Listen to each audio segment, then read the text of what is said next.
What if I told you the most efficient killing machine in history wasn't the Nazis, wasn't Stalin, wasn't nuclear weapons? It was guys on horses with bows. Between 1206 and 1294, the Mongols killed 40 million people. That's more than World War I. That's 11% of everyone alive at the time. Think about that. The population of Earth actually decreased because of one empire. They dropped the global human population like a stock market crash. And they did it without guns, without bombs, without tanks. Just horses, composite bows, discipline, and a system so efficient that modern militaries still study it today.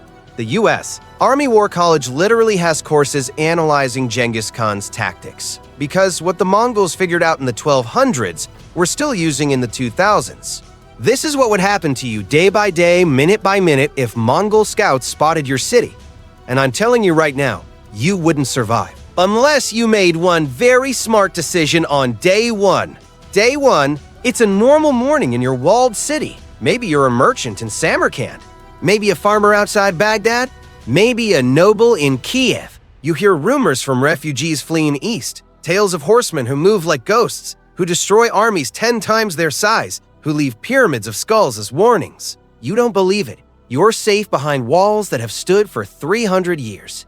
Your city has never fallen. Your army is strong. Then, around noon, 2 riders appear on the distant hills. They don't attack. They don't threaten. They just watch. Mongol scouts. And here's what you don't know, what you can't possibly understand until it's too late. Those scouts aren't just looking. They're conducting military intelligence gatherings so advanced it wouldn't be matched until World War II. They're noting how many soldiers patrol your walls, which gates are reinforced, where the water supply enters, which direction the wind blows because they'll use fire as a weapon and need to know which way smoke travels. They're identifying your leaders by watching who gives orders and who follows. They even notice which nobles arrive in fancier clothes, which merchants control the markets, who has power and who doesn't. This is 1220, and they have better intelligence than most modern armies. After 6 hours of observation, the scouts disappear. You breathe easier. Maybe they moved on. Maybe you're safe. You're not. That information is already traveling back to the main Mongol army at speeds you cannot imagine. The Mongols invented a communication system called YAM, relay stations positioned every 25 miles with fresh horses and riders waiting. A message can travel 200 miles in a single day. By nightfall, a Mongol general 400 miles away knows everything about your city. The number of your soldiers, the thickness of your walls, your food supplies, your leadership structure, your psychological weaknesses, and the decision has already been made. Your city is marked for conquest. The army is coming. You have 2 days to live unless you make the right choice. Day 2, dawn breaks and you see them. 10,000 horsemen, maybe more, materializing on the plains like a nightmare made flesh. The Mongol army moves at 60 miles per day while carrying everything they need. Each warrior has 3 to 5 horses, rotating mounts to maintain incredible speed. They live off mare's milk and dried meat. They need no supply trains, no baggage, no vulnerabilities. They're faster than any army in history until mechanized warfare. They surround your city in a perfect formation within hours, cutting off all escape routes simultaneously. It's choreographed. They've done this 500 times before. Then an envoy rides forward under a white flag. He speaks your language perfectly because the Mongols always employ local translators. His message is the simplest in military history. Surrender now. Open your gates. Your leaders will be spared. Your people will become subjects of the Khan. You'll pay tribute, you'll provide soldiers when asked, but you'll keep your lives, your religion, your culture.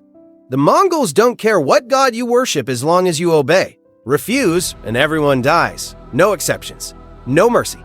No middle ground. Your city's leaders, proud men who defended these walls before, send the envoy away. They have food for months. The walls are 40 feet high. Reinforcements might come. They choose resistance. The envoy rides back. He doesn't look surprised or angry.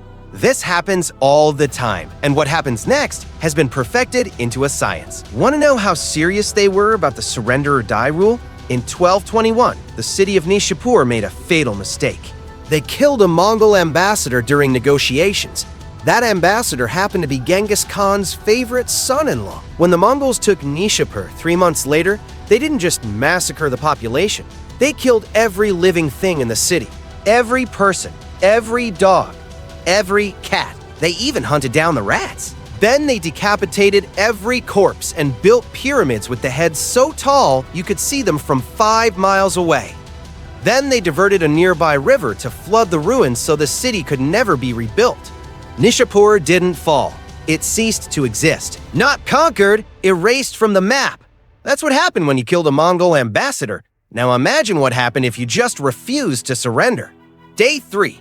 The Mongols don't waste time with prolonged sieges. Time is a resource, and they're ruthlessly efficient with it.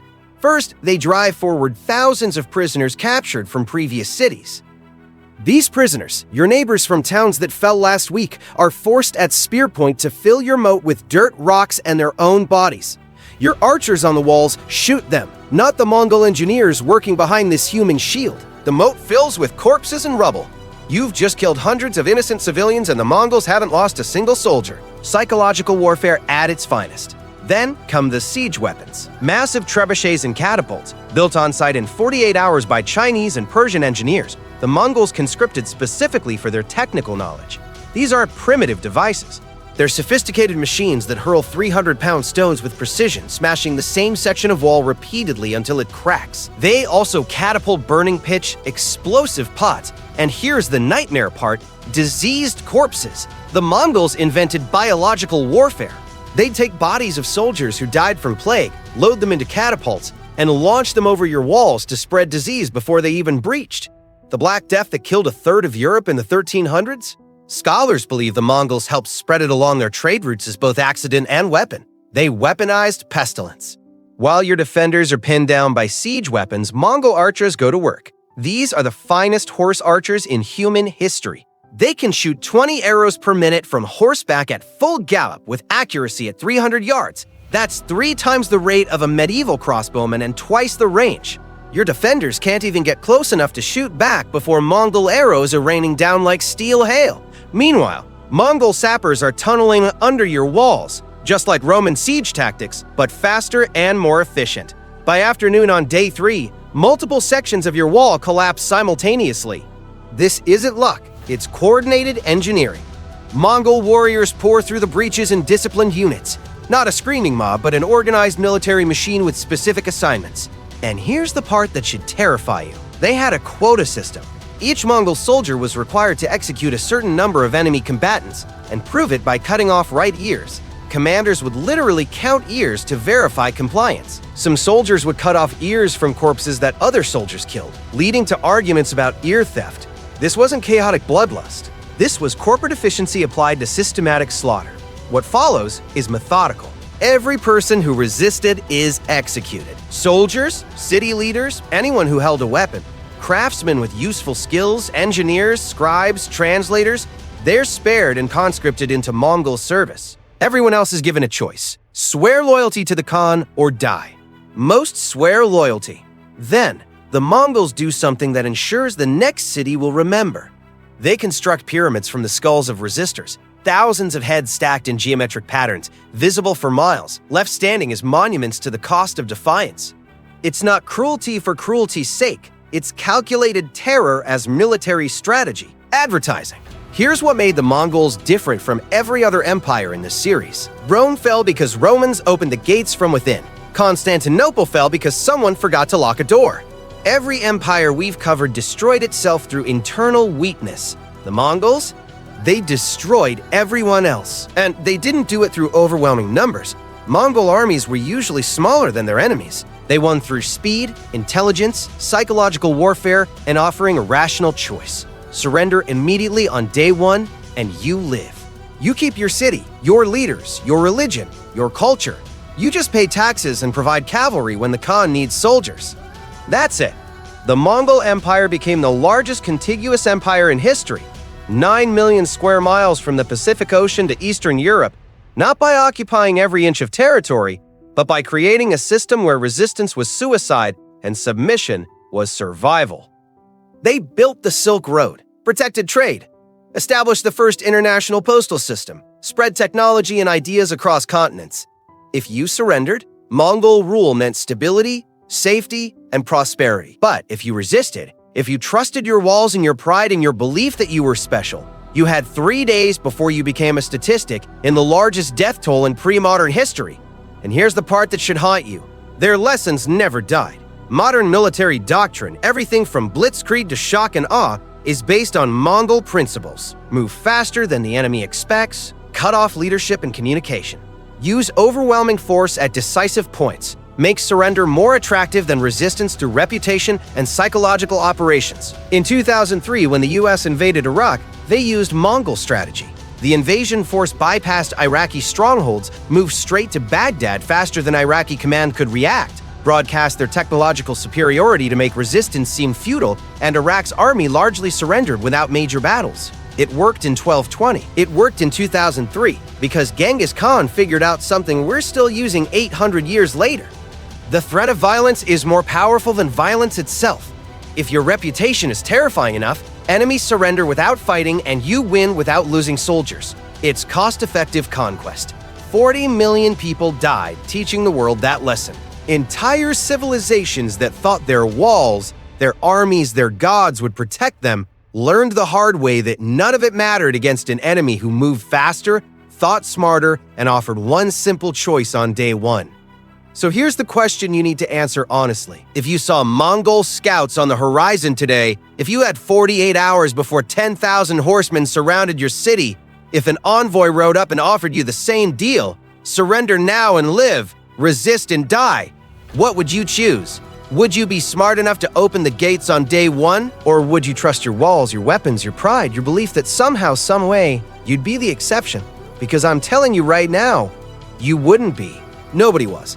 Out of thousands of cities, the ones that surrendered immediately prospered under Mongol rule. The ones that resisted became footnotes in history books and pyramids of skulls. The survival rate was 100% for day one surrenders and 0% for day three resistors. The math was simple, the choice was obvious. And yet, thousands of cities chose wrong because humans always think they're special, that the rules don't apply to them, that this time will be different. It never was. Not once. Not ever. The Mongols conquered more territory than anyone in human history and killed 11% of the global population doing it. And every single one of those 40 million deaths started with someone on day two saying, "We can hold these walls," when they should have opened the gates on day one. Don't be that person. History is full of brave dead people. Be smart instead.